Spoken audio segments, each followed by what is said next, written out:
probably noticed I don't feel about that war the way we were told we were supposed to feel about that war, the way we were ordered and instructed by the United States government to feel about that war. You see, I tell you, my mind doesn't work that way. I got this real moron thing I do. It's called thinking. And I'm not a very good American because I like to form my own opinions.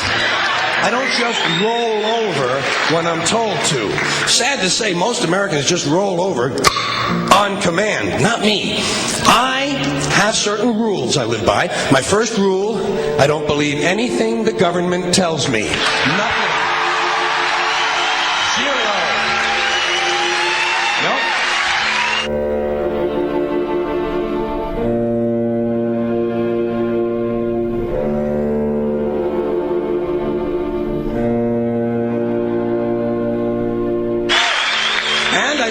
Very seriously the media or the press in this country, who in the case of the Persian Gulf War were nothing more than unpaid employees of the Department of Defense, and who most of the time function as kind of an unofficial public relations agency for the United States government.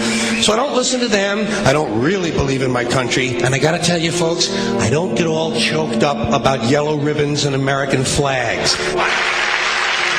Now, to balance the scale, I'd like to talk about some things that bring us together. Things that point out our similarities instead of our differences. Because that's all you ever hear about in this country is our differences. That's all the media and the politicians are ever talking about, the things that separate us, things that make us different from one another. That's the way the ruling class operates in any society. They try to divide the rest of the people. They keep the lower and the middle classes fighting with each other so that they, the rich, can run off with all the fucking money. Fairly simple thing, happens to work. You know, anything different, that's what they're going to talk about. Race, religion, ethnic and national background, jobs, income, education, social status, sexuality, anything you can do, keep us fighting with each other so that they can keep going to the bank. You know how I describe the economic and social classes in this country? The upper class keeps all of the money, pays none of the taxes. The middle class pays all of the taxes, does all of the work. The poor are there just to scare the shit out of the middle class. Keep them showing up at those jobs. Politicians know that word. They use it on you. Politicians have traditionally hidden behind three things: the flag, the Bible, and children. No child left behind. No child left behind. Oh, really? Well, it wasn't long ago you were talking about giving kids a head start. Head start, left behind? Someone's losing fucking ground here. But there's a reason. There's a reason. There's a reason for this. There's a reason education sucks, and it's the same reason that it will never, ever, ever be fixed. It's never going to get any better. Don't look for it. Be happy with what you got. Because the owners of this country don't want that. I'm talking about the real owners now. The big, the wealthy, the real owners, the big wealthy business interests that control things and make all the important decisions. Forget the politicians. They're irrelevant. The politicians are put there to give you the idea that you have freedom of choice. You don't. You have no choice. You have owners. They own you. They own everything. They own all the important land. They own and control the corporations. They've long since bought and paid for the Senate, the Congress, the state houses, the city halls. They got the judges in their back pockets, and they own all the big all the big media companies. So they control just about all of the news and information you get to hear. They got you by the balls. They spend billions of dollars every year lobbying to get what they want. Well, we know what they want. They want more for themselves and less for everybody else. But I'll tell you what they don't want.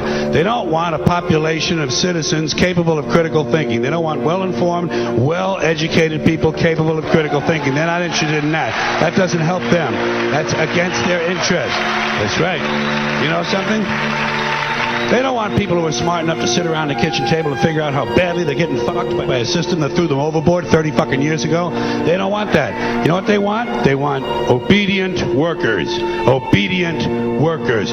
People who are just smart enough to run the machines and do the paperwork and just dumb enough to passively accept all these increasingly shittier jobs with the lower pay, the longer hours, the reduced benefits, the end of overtime, and the vanishing pension that disappears the minute you go to collect it. And now they're coming for your Social Security money. They want your fucking retirement money. They want it back so they can give it to their criminal friends on Wall Street. And you know something? They'll get it. They'll get it all from you sooner or later because they own this fucking place. It's a big club, and you ain't in it.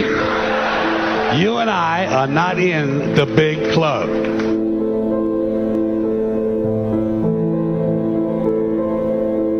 The greatest form of control is where you think you're free when you're being fundamentally manipulated and dictated to. One form of dictatorship is being in a prison cell and you can see the bars and touch them. The other one is sitting in a prison cell but you can't see the bar, you think you're free. What the human race is suffering from is mass hypnosis. We are being hypnotized by people like this. Newsreaders, politicians, teachers, lecturers.